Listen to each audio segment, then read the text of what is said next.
It feels a lot like your soul is very peaceful. It's come here to experience a lot of peace. You're supposed to find peace even in the chaos. There are mirroring things in this life from that past life that you've come to heal with this person. You're strong. I mean, you can even, pull yourself up without even having your feet touch anything. I find that even in your current life right now, it's still important for you to use your voice. What I'm getting is that you want a love that you can contribute to. You're asking for platinum, so you can't accept the copper when it shows up, even though it's pretty too. You are being pushed outside your comfort zone to seek new heights. And you are true to yourself and you're true to others around you as you live your authentic life. You are just you, and that is all you need to open up. We need you to speak your truth, Katrina.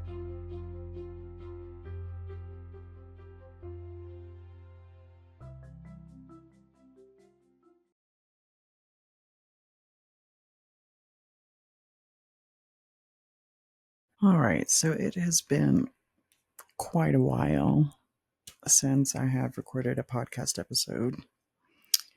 My life has been lifing, and I just wanted to take some time to kind of talk about some of the things that have come up for me this year, and that basically I want to just kind of talk about the lessons that I learned. So I would say that I have a pretty consistent energy and desire to kind of overcompensate for where people are.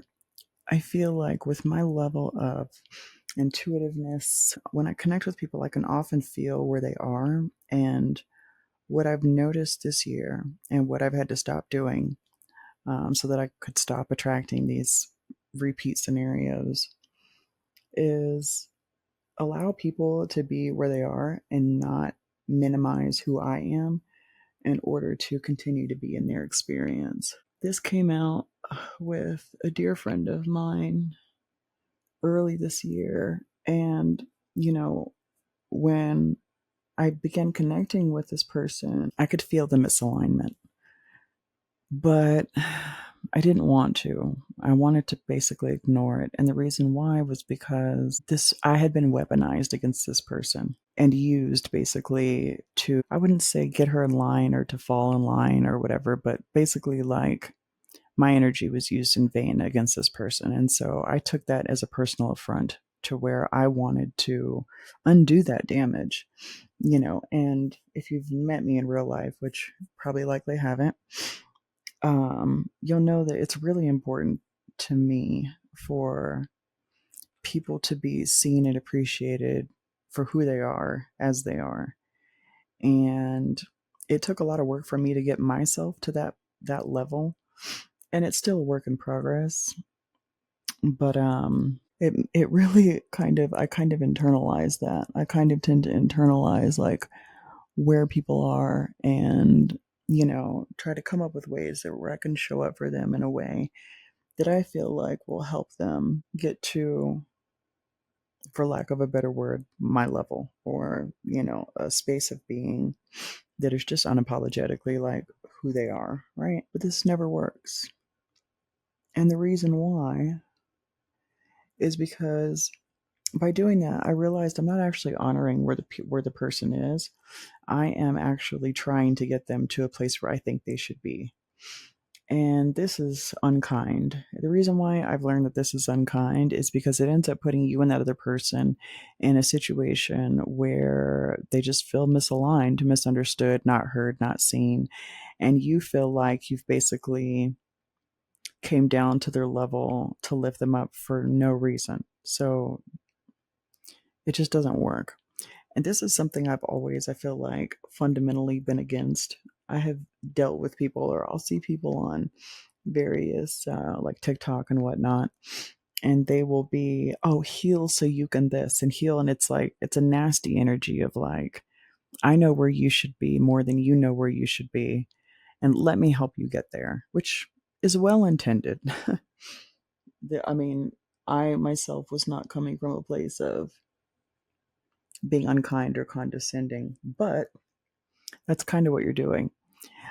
I feel like with myself, as I grew up, for example, when my dad would give me advice about things, I would very much not listen, like most people in their 20s. And 9 times out of 10, he would end up being right. But I never took this information into account in the future when he gave me advice. I was going to learn through my own actions, through my own mistakes. Words don't teach, right? So I basically got to a point where I had to stop pretending that I was adding to this person's experience, because what ends up happening is you end up looking like the villain. They project all of their things onto you, whatever that may be.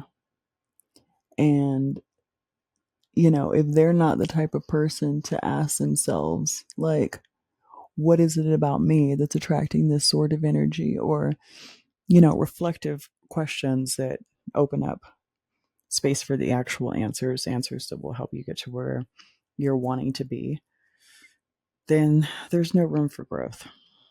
And I just end up wasting my time, giving my time, energy, money to people who are where they are. And instead of me honoring that, I feel like I've had to let go of the desire to help people, if that makes sense. I've also learned that I need to always listen to my psychic. If I get a reading about something and I'm told that something is going to happen, instead of trying to elicit the change and the free will of myself and the other individual, maybe I just need to trust where I'm being guided, right? I mean, I get readings to get guidance on things. And the fact that I get these readings and then I don't follow the guidance is just absolutely an exercise in futility. One that I learned the hard way this year. Not the hard way, but the long way, we'll say. I could have acknowledged that lesson or acknowledged that truth the moment I received the guidance and just took the advice and left it there, knowing that, the person that I trust to see my timelines further than I can is actually right.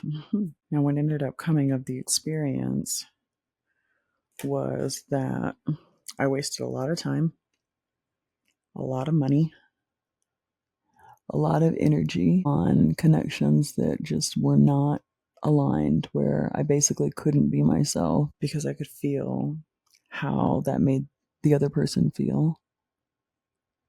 And also, instead of focusing my energy on executing the things that I'm here to execute, I'm spending my energy working on connections that really didn't have a future, at least not an authentic one. So what do I mean by that? I mean, when you're dealing with a person, it doesn't matter if it's platonically, romantically, whatever, business wise, if you can't show up as your authentic self, if you can't be who you truly are, then the connection can't last. Nothing inauthentic can sustain.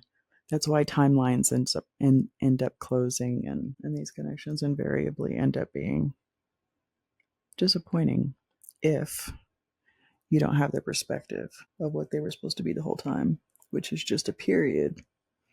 I think that because my experience in life has been such a lonely one, that I tend to hang on to connections that I know are not in my best interest longer than I should, simply because I want the connection. It's easy for me to say, like, I'm a loner, I'm an introvert, and all these things, which to a certain extent are true, but I have learned that I do crave truly meaningful connections where I can truly be who I am without the shadow of other people's perspectives.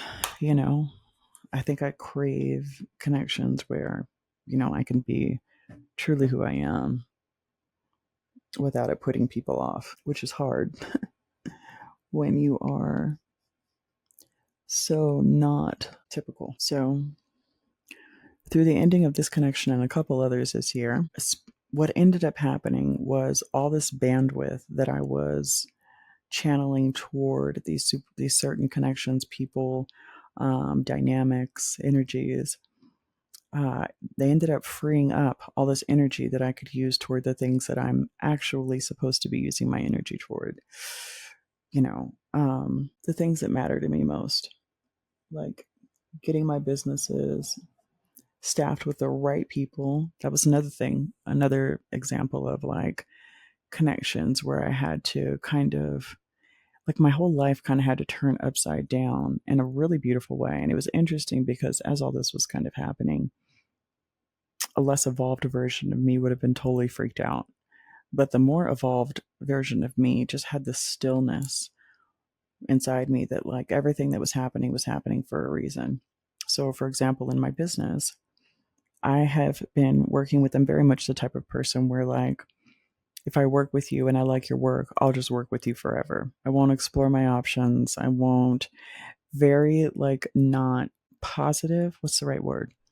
Not savvy business mind when it comes to that. Like, I think that I have let my loyalty, I know I have learned that I have let my loyalty to people and to wanting to show up in a certain way kind of trump what, decisions I actually needed to make for my business. And so the way everything is kind of panned out, it's kind of, well, not kind of, it's let me see with great clarity which people work with me that are actually invested in my future, the business of my brand, that are really committed to giving people the experiences that I'm wanting to give people, versus people whose work I liked, meaning the output was great, but they're talking shit, on site at weddings, and they are spreading rumors, and they are gossiping, and just all this stuff that is not aligned with not only who I am, but the type of energy that I need in my business and the type of experiences that I want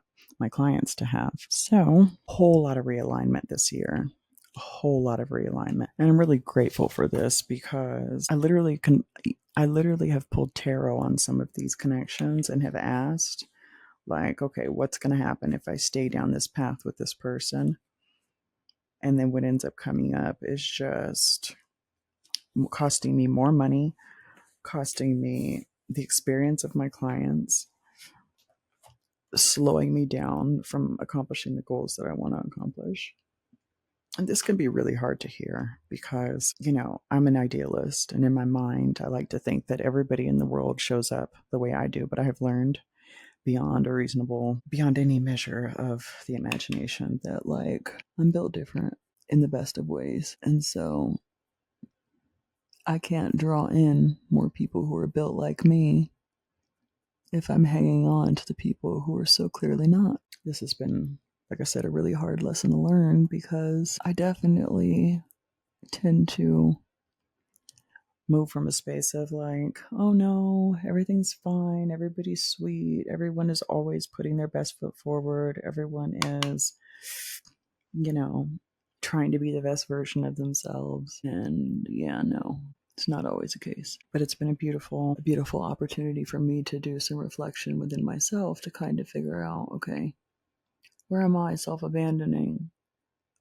Which is a question I love to ask because the answer allows you to close holes, the holes in your aura, the holes that, continue to draw these people to you that are basically there for themselves and not the bigger picture. Oh my God, doing your makeup while you're legally blind is very hard. Through having to let go of some of these connections, some of it was extremely, extremely painful because I think there was a part in me that was hoping that in some of these connections that, like, I was actually being seen, my way of being was known, but instead it was completely perceived completely inaccurately. And this repetitious feeling that I've had throughout my life of just nobody getting me. You pour yourself into a connection and then they say something and you realize, oh, you have no idea who I am, do you? You have no idea. And I thought you did.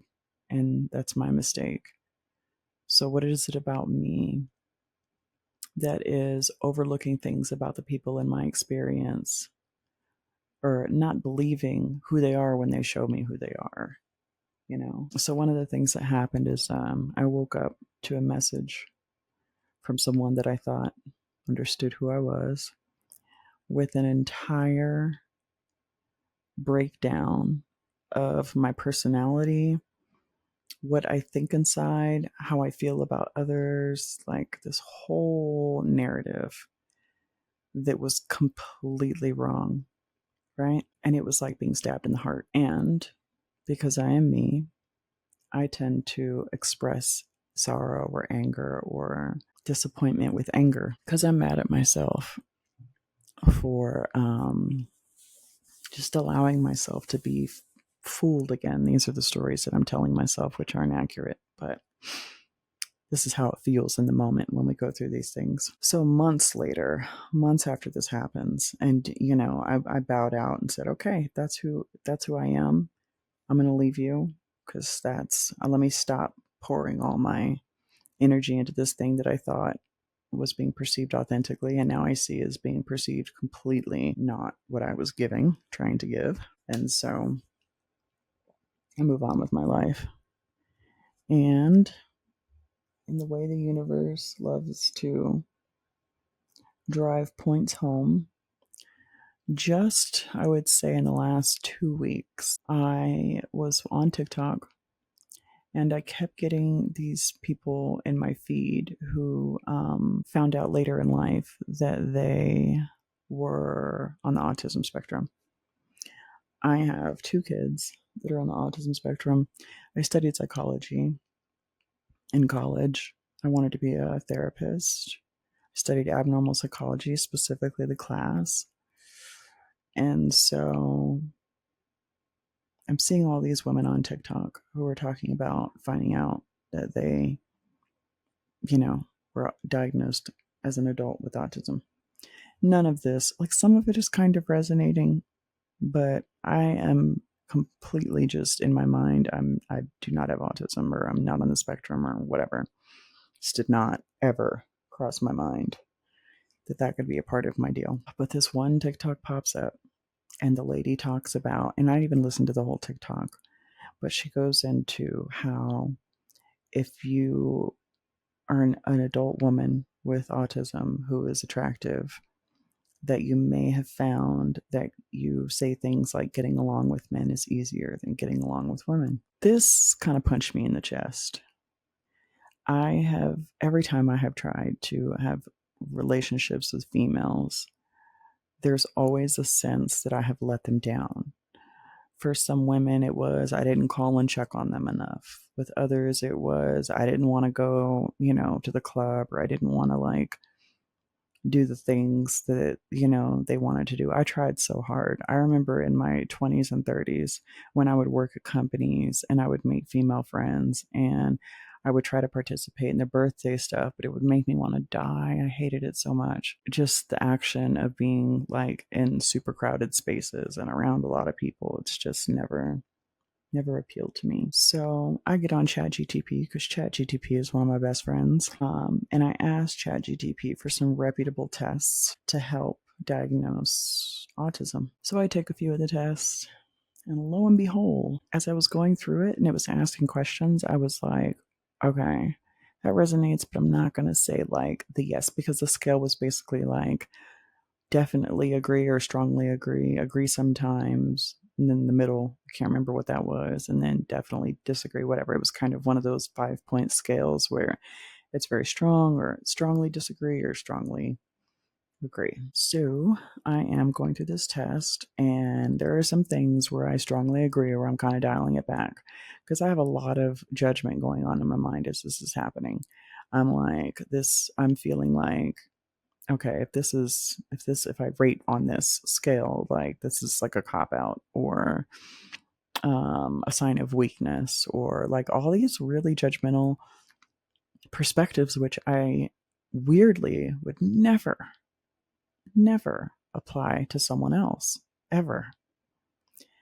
So I get through the test, and basically from 0 to 25, you have a low frequency or whatever of autistic traits. And then 26 and up to 45, I believe the number was, means that you're could be on the spectrum. Some of the things you agree with make, you could be on the spectrum, and, seek additional help, basically.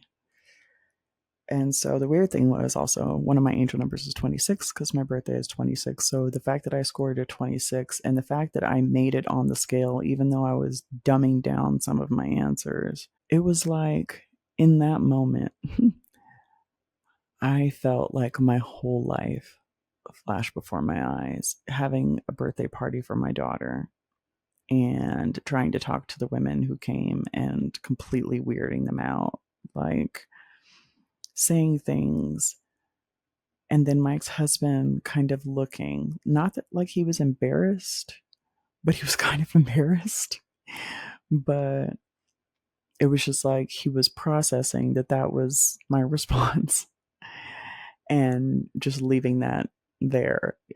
It almost feels like now in retrospect, maybe he knew something was up, but he never said anything. I'm also processing every friend breakup I've ever had, being told that I don't care about someone or that I don't care about, my clients, or just this perception that I don't care about things when I care really, really deeply.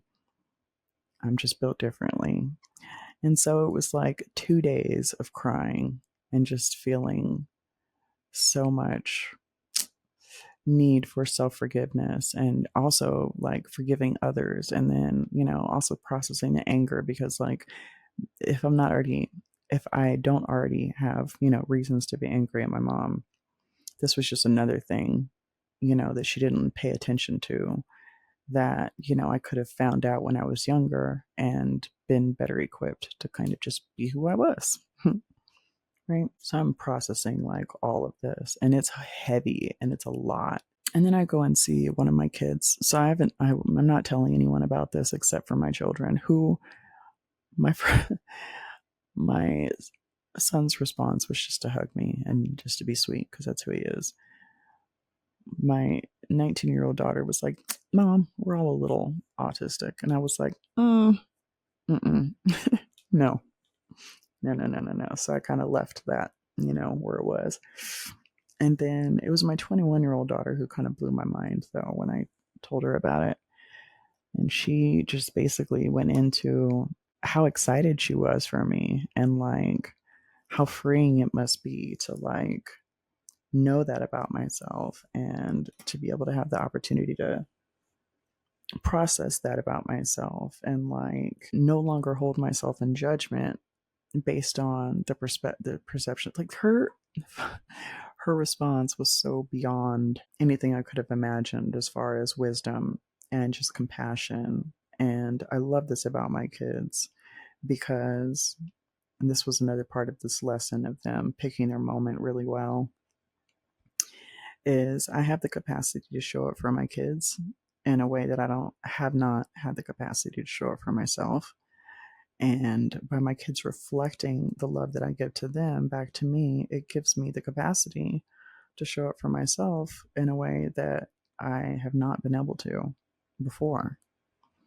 So when I talked to my 13-year-old about being on the spectrum, I told her, look, I felt like the space that she held was actually far more beneficial than the space that the average person holds. And what I mean by that is, when you're on the autism spectrum, you process things very literally, very straightforward. When I ask her things like, how is she doing, or how's she feeling about situations, her answer is usually neutral. Which, if you've studied psychic development, you realize is extremely, extremely important. Because once you're working from a space of just being in the present moment and being absolutely neutral, having no, having no desire for the outcome, then you get messages a lot clearer. It actually enhances your psychic abilities to come from a space of neutrality, a space of non-bias. Most people don't have that, because they're constantly judging things. For example, this is like not a smart way to record a podcast episode. I'm just doing my makeup because I'm supposed to be recording a series of classes after this, and I don't want to look like I just crawled out of bed. So one of my daughters, for example, she has really strong psychic abilities, and she'll feel anxiety or nausea when she's around people who have really intense energies. And instead of being able to source the source of these feelings, she'll put judgment on it, meaning she'll own the feelings that she's feeling. I have anxiety. I need to throw up. This sucks. Why am I feeling like this? What can I do to not feel like this? Where as if you are intentionally, working on your psychic abilities, you'll think things like, I'm feeling the energy of anxiety inside my body, but there's nothing going on in my mind that reflects these feelings that I'm having inside of me. Let me sit with them for a minute and see if I can't source where they come from, or let me sit with them for a minute and allow them to be inside me and then move out of me. Completely different approaches to get you completely different results, a completely different experience. So I was telling Layla this is her superpower. And the reason why she came here with this gift of autism, for being on the spectrum, is so that she can hold space for the rest of the people who don't have that capacity. She can model it by being it, right? And by doing that, she raises the frequency of the whole planet, which is a really lovely thing, right? I thought it was pretty brilliant when I came up with this, but did this cross my mind when I realized that I was on the spectrum? It was immediate. You know what it was? It was my dad. My dad lives in my head, and I think this is true for a lot of us. A lot of us will have that person in our lives that kind of have full-time residence inside of our minds, and we pretty much regurgitate the things that they taught us, because at some point they taught us things that really resonated and made sense. And so for me, that's my dad. So I will have all these narratives in my mind about weakness. Also, my dad was a Marine, so thug life. But yeah. So I had to go through processing all of this and then realizing not only that I needed to give myself the love and grace that I've been endowing upon my children, but that instead of being angry with the people who decided that they knew what was in my heart based on what they determined to be my actions or lack thereof, really meant me no harm. They are simply processing the world from what they believe to be true, which is from their perspective, which is the exact same thing that I do. This was one of the hardest things I feel like that I had to, so far, that I've had to step into as far as like my awareness. And it was interesting because I really felt like Spirit had picked their moment perfectly. I was broke, so I couldn't leave. I couldn't self-medicate. I couldn't run from the feelings that I had, which is interesting because I make a lot of money, like a lot of money. And so for the universe to conspire to put me in this space of, okay, you're going to sit down, you're going to receive this information, and you're going to process this information. So I did. I wasn't sure I would ever talk about it or tell anybody about it, which is interesting because usually my first instinct, is to share my story, share my truth, because, I have the awareness that sharing attracts people that are going through similar things, and it can help them get through similar things. And I always want to be of service, But it was something that I wasn't sure that I was going to share, but it completely reframed my life.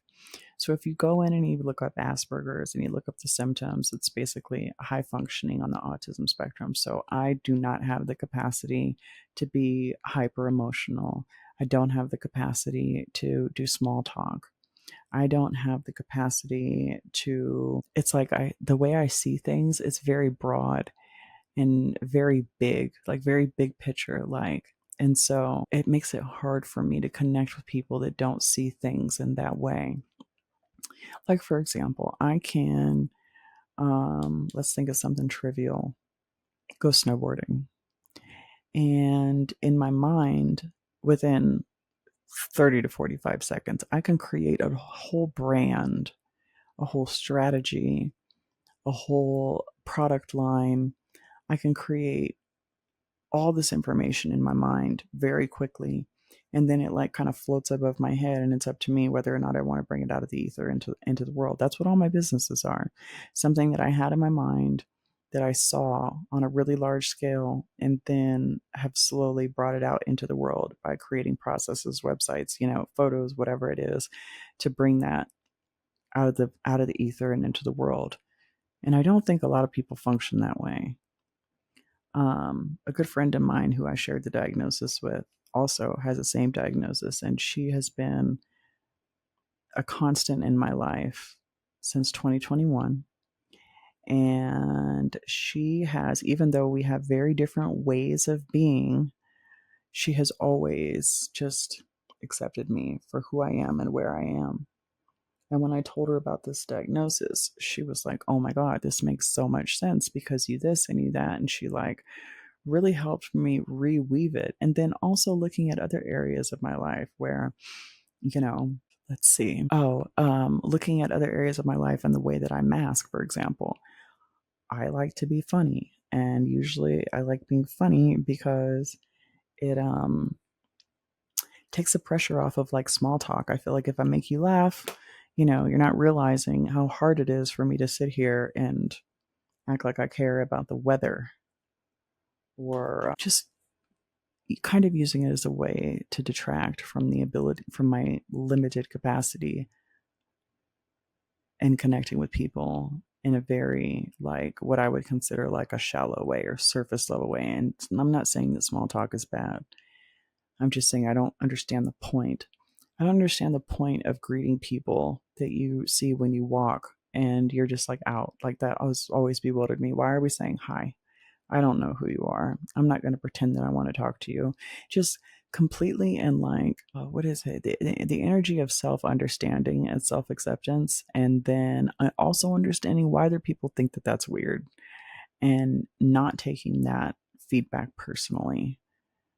Also people, one of the things that I tested like lightweight on in the test, it asked if I like tend to focus on things, like do I hyper focus and fixate on things or whatever. And I was like, no. But then I started asking myself after I took the test to basically watch myself, like watch yourself and see how, observe your way of being, basically.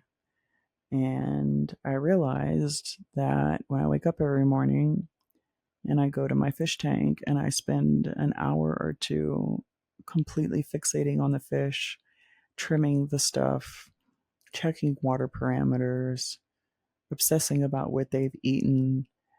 Like, I was like, oh my God, this is what they meant by hyper focusing. It asked about routines. I'm like, no, I'm very flexible. I can do what I want.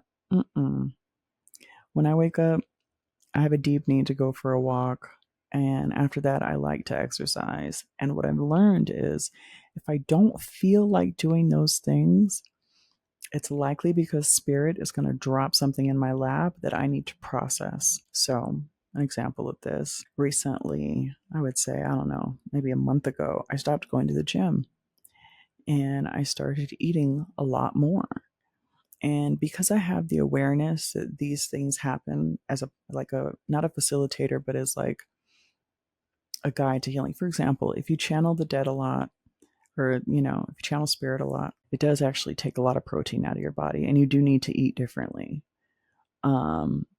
So I feel like the same is true, like when you're healing, your diet may need to change. It may become more carb centric, like your body needs to do things that are not available on YouTube because, everyone's body is extremely unique and the way that they ascend and integrate new information is very different. And not only were they preparing me to learn about this diagnosis, but they were also preparing me for something else I asked for, which was time travel and teleportation. And I know that sounds crazy, but the government has acknowledged aliens. Now, guys, if this sounds crazy to you and you still are thinking people that, discuss things like this are off their rocker, well, I don't know what to tell you. Probably on the wrong podcast.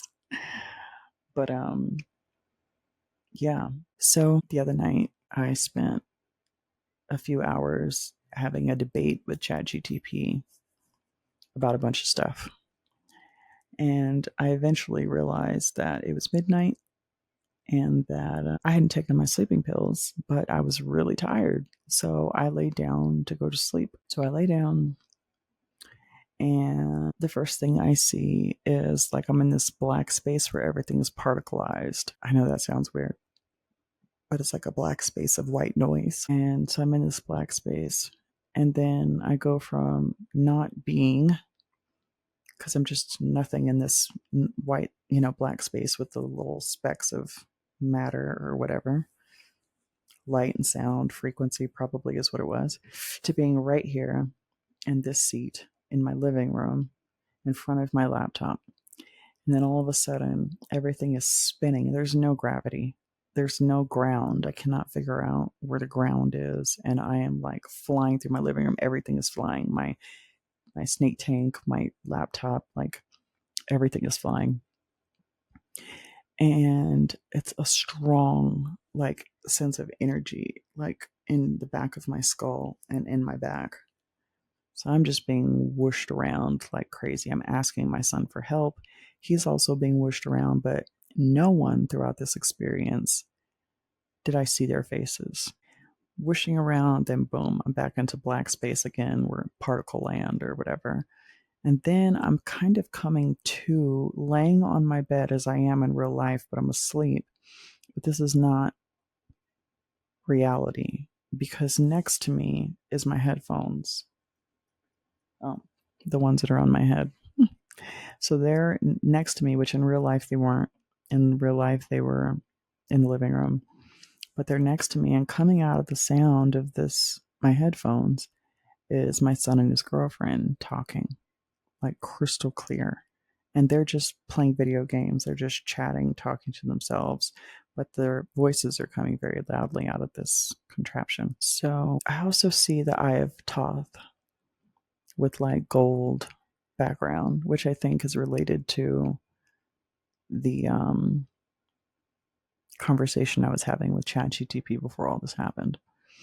So again, I go down into this black space of particleization or particles or whatever. And then, and next thing you know, I'm in Japan.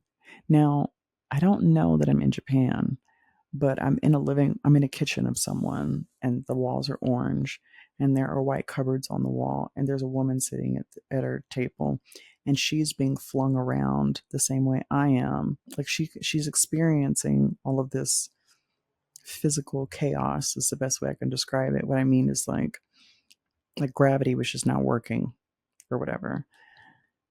So I look at her, and she's got a platinum bob. It's cut really sharply. Again, can't see her face. It's only the back of her face. And then I look up at the ceiling, and I see these lights that are hanging. One was an actual like light bulb light that was hanging, but around it was like 20 other hanging, what looked like origami, but they were very, it was white paper, and it was very like rounded or whatever. I don't know why this caught my eye, but it did. And again, being whooshed around. And then now I'm back on my bed, but it's not the true like life dimension. It's like some other dimension. And I look up, and there is a female/male. I feel like it was probably a woman, but she's just sitting in my room, and she's got long white hair, and she's wearing a white outfit. I feel like I probably have seen this on a video game, something similar to this on a video game, and I don't know what video game, but today when I was walking, something was like, I have a feeling this may be modeled after a character, because your brain, everything that is spirit has to get filtered through your subconscious, and your subconscious uses things that it has learned in the real life to apply meaning to things or to show you things that you can't see in its true form. It's almost like whatever that spirit was dumbing itself down to be presentable and in my room. she's just sitting there, and there's an awareness. I'm aware of her. She's aware of me. But again, she's not giving me nothing, no facial expressions. I cannot see her face again, the hair. She's like positioned sideways so that you can just see it, her hair. And then behind her is a dark figure, which may have been my snowboard, because I do have a big black snowboard behind where she was sitting. And I didn't really get any energy with regards to that. It was just a scene. And then as I'm waking up, I'm screaming at myself to wake up, wake up. I'm telling my guides and angels to wake me up, wake me up. Now, all of this sounds very insane, and it was very intense, and I could feel everything being thrown around. I could feel everything. But I have this stillness inside of me, and I'm not afraid. So it's weird. So I get up. I finally am like awake. I turn on all the lights. It's like 2 a.m. Turn on the TV. My son comes in. He's like, what the fuck is going on? Because I literally never am up in the middle of the night with like my lights on and TV on. I go to bed around 6 or 7 sometimes, so for me to be up that late, it's kind of like, what's going on? And I told him what happened. And what was funny is when I first woke up, the first thing was like, eat. So I go inside my kitchen, grab some peanut butter granola. I start eating. Now, this before my son walked in. I send my son a message because at this point I kind of want to sleep in my son's room, which is not a good look. My son is 23. I have no business sleeping with my son, but that was the level of startled. We're not going to say afraid, because I wasn't afraid. It was just so intense. It was like, holy shit. And I do have a history of falling asleep and having repetitious dreams. So like way back when, I had a dream where I was with, the father of my first 2 kids, who was shot in real life. And we're driving in his car through this apartment complex where I used to live as a kid. A lot of trauma at this apartment complex, but whatever. We're driving through the apartment complex, and as we're driving through, we get shot at, and I can feel the bullets, and I can taste the blood. And then I wake up, and then I go back to sleep. Exact same dream 3 times, to the point it's like, you know what? Fuck it. I ain't going to sleep. So there was a part of me that was like, that was a lot. Like, so I sent him a message, and then I sent a snap to my daughter of me like recounting what happened, because I thought I was going to lose it, meaning forget, because sometimes, you forget dreams, but this wasn't a dream. So there was nothing to forget. So my son comes in. I tell him like, what the fuck? Why you didn't check your messages? Tell him what happened. He was like, whoa, that's crazy, obviously. And again, I decide I'm just going to eat. I decided that I was not going to use the word terrifying, even though it was just so intense. Like the physical feeling, especially when I was first like awakening from being under or whatever, it literally felt like somebody had just projected this beam of light into the back of my skull, and I could just feel it. And it was just so intense. It was like, damn, I have felt energy move through me, but nothing this intense before in this reality. So the next couple days, and this happened last Wednesday, which was November 3rd. Yeah, so November 13th, this happened. Now, another couple of notes I want to make about this experience. In processing it, I decided that I was not going to say the words afraid. If it was happening to me, it was because it was supposed to happen. The fact that I didn't feel any fear, I just felt like intensity, told me that like everything was fine. My guides and angels gave me a very loving feeling around this, but let's rewind.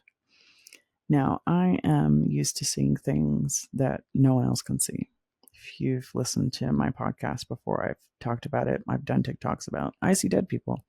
And I've talked about this. Well, on August. I believe it was August 9th. Yeah, it was on August 9th around 4 a.m. My son was picking me up from the Burbank airport, and we were driving home. And while we were on the freeway, I saw a massive portal just chilling on the side of the freeway. What it looked like was a big rectangular concentration of dark matter. It was inky black. It looked very much like how an octopus would like spray the black ink into the ocean. It looked like that, except it was just on the side of the freeway. Now, my son was in the passenger seat. I wasn't going to say anything. We were moving pretty fast. I was going to say nothing. My son turns, he sees it, and he says to me, Mom, what the fuck is that? Right? So now I'm like, holy shit. Okay, this is the first time I've ever seen anything that someone else has been able to see in that same moment. And here is what I hypothesize. We all know that aliens are making themselves, visible to a lot of us. I've known for years. I think in 2022 was when I got my first past life reading, where I found out that I have aliens from the Sirius B planet that will be with me and stuff. And I remember as a kid, I would see them just standing in my room. Usually it's just one, just standing in my room, and I would mistake them for being people in real life, basically, because there was people in our life that actually were really tall and kind of like black, silhouette, looked like an alien.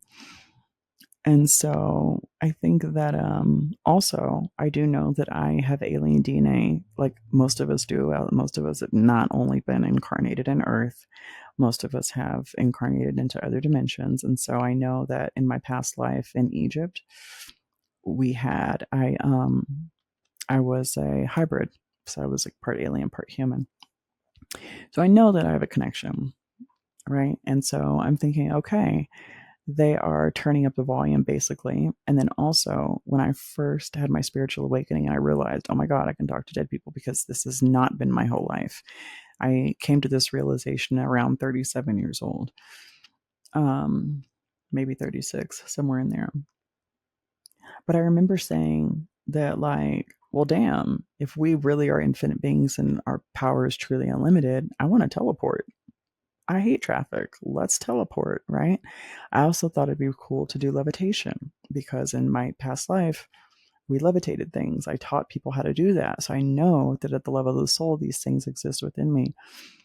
So, as per usual, when I have a crazy psychic experience, I get a reading with V. And I told V about both of these scenarios. She said 100% that was a portal.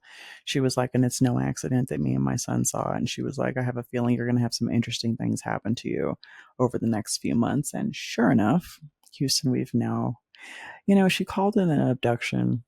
But to me, that rings of like something that happens against your free will. And I don't feel like these things happen against our free will. Even if you read the Dolores Cannon books, Convoluted Universe, where she talks about there are souls who are starseeds who incarnate in here who do get, air quote, abducted, to go back on the ships and to report things and to learn things and to do things and whatnot. And so you can't experience something that your higher self does not co-sign on in your life. That is a belief that I operate under, and the reason why I choose that belief is because that belief keeps me safe. You can choose to believe whatever you want. You can choose that, you come here and you have no guides and angels and you're an atheist, and that demons exist and they can get you, and you can be a victim to things, and whatever dialogue you want to create about your life, the universe is like your BFF. High five. Yeah, let's do it. I'll show you that. So I'm intentional in the things that I choose to believe.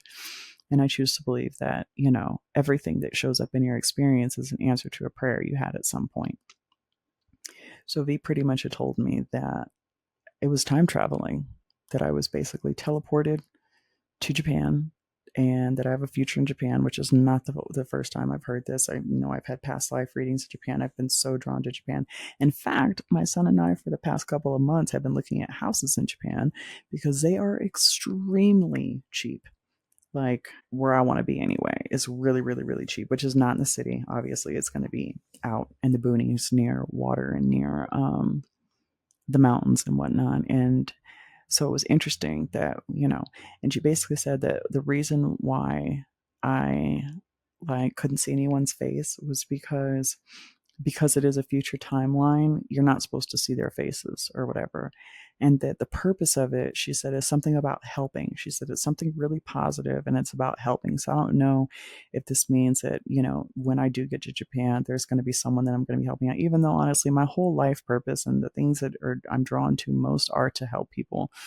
So that just completely aligns, and I don't really need the details. I've learned that Our soul has the capacity to see everything, and we have a limited capacity for a reason, so that we can enjoy the unfolding of life and enjoy the experiences. And so instead of trying to like pigeonhole myself into, oh, I think this is that, and I have to know what it is, I'm okay with not knowing everything. What I know for certain is that I felt secure, I felt safe, I felt stillness afterwards, and I needed to eat.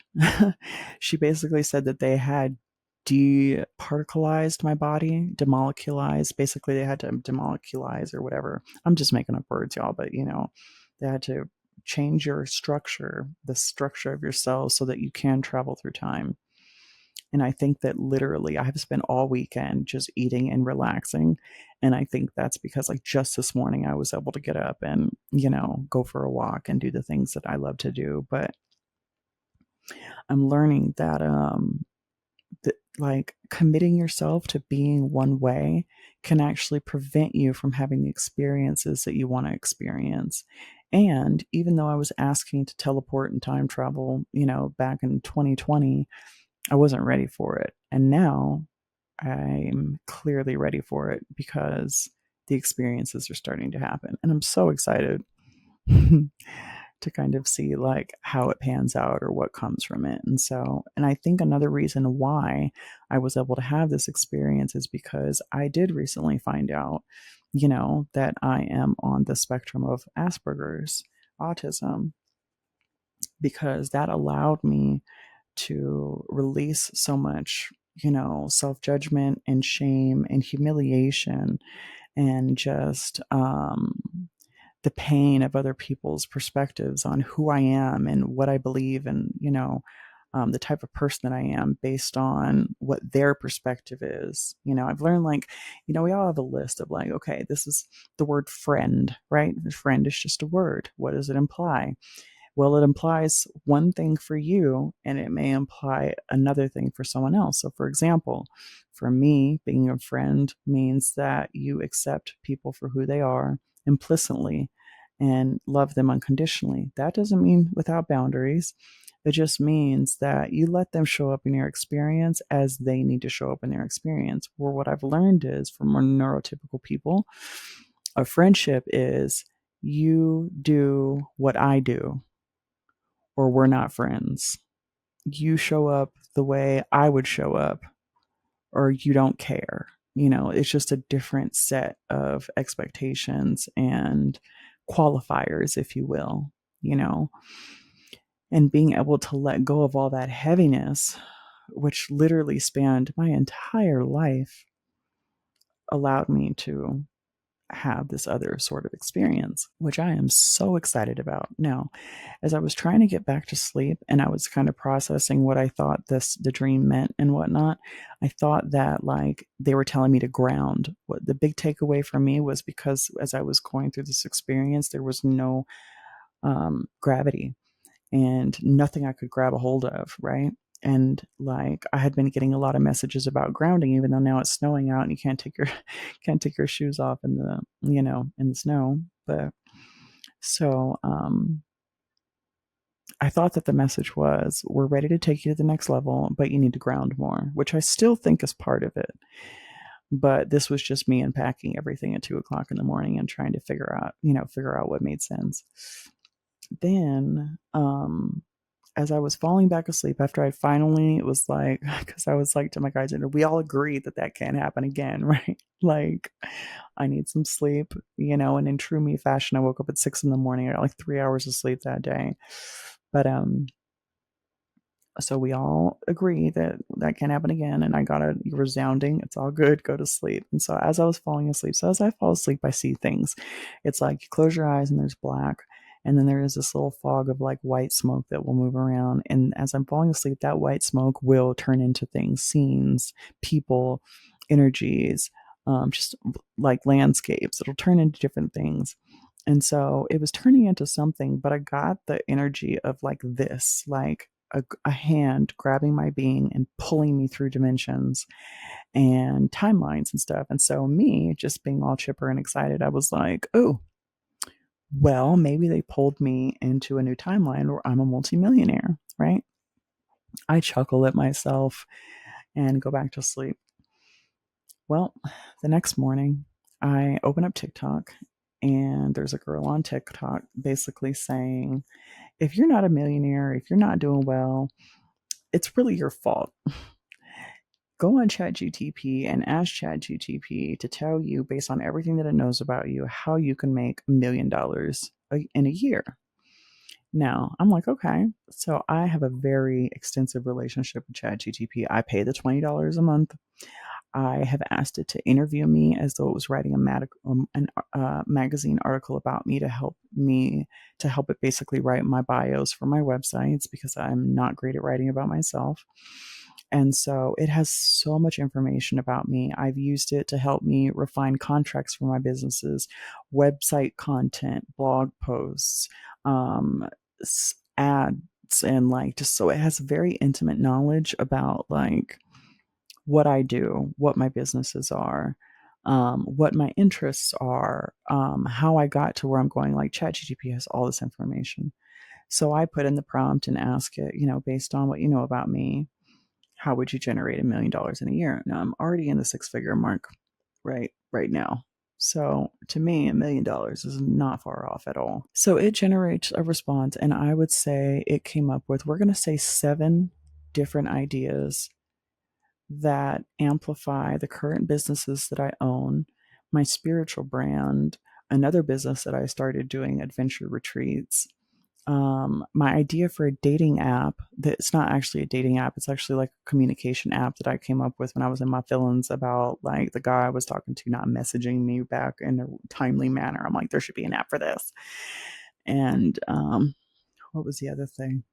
I don't know. Basically, it came up with like several solid ideas. Now, the app one was just like a throwaway because I don't actually want to do that. I was just being in my feelings, but it really came up with some solid, ideas. And so I'm looking at it and I'm like, holy shit. So I look at the first one, and that's 1.2 million. And then the second suggestion, the first thing is, so I ended up adding up what it could add, and it added $5 million, over $5 million of revenue to my current portfolio of businesses, skill set, abilities. It talked about entrepreneurship and helping people build their businesses, which is something I already do for free. If I just happen to come into line with somebody, and I will literally teach people to amplify their businesses, building self-confidence, like all these things that I'm already just like really, really, really dialed into. So I was like, holy shit. So now all that's missing between me and my multimillionaire status is taking the steps to create these things again. Now we have something that's in the ether, and it's up to me to take the actions to bring it into the physical realm so that these things can come into my experience. So it's been a wild year. It has been a wild year of realignment. It has been a wild year of radically accepting the people in my orbit for being where they are, ending connections that are not allowing me to focus my energies toward the things that matter to me most. Getting clear with myself on who I am. That way I can continue to attract people into my experience that are aligned with who I am and that will actually get me. Because here's what I learned: you can't get people to get you if you don't get yourself. These parts of my personality that I thought I had to mask or overcompensate for, and then failing to do so, ends up leaving people feeling like I don't care about them, which could not be further from the truth. So again, it has just been a beautiful year of like realignment. I have dialed in on what I want to do with my spiritual brand, how I want the Past Lives Matter series to look and feel, what offerings I want to offer people, how I want to connect with people, how I want to be of service for people. The people that I need in my business and the people that are just draining me, not only on an energetic level, but a financial level. I've realized I have a vendor who works for me. I don't make any, they're the only vendor I make no money off of. And then, the universe working the way it does lets me know this person is also a gossiper and is also, a sense of entitlement and just this whole energy that like, I don't deserve that. But it's up to me to make the determinations of who needs to be in my life and who doesn't, and who's aligned and who isn't. And the universe has used this year to really like, what's the word? pop the pimples, bring out the things that are just like not working and you can't even deny it anymore. There's like, it just is what it is. And then it's interesting because once for me personally, once I realize that something is what it is, my emotion toward it just disappears. It's just like, oh, like the guy that I was talking to, when I just realized, I woke up one morning, I was like, there's literally nothing here. There's nothing here. The fuck? Let me stop this shit. Because there's nothing here. Like, you're afraid of losing nothing? No. No. We need to make some different changes, right? And then the friend where, there was all these accusations about who I was and who I wasn't. There was nothing else to say. It was just kind of like, oh, that's how you feel. All right. I have nothing else to add. If that's who you think I am, I'm going to let you be. I'm going to let you sit with that. Because I don't know anyone explanation, and I know that my heart is pure, and I know that I show up for people in my experience as best as I can.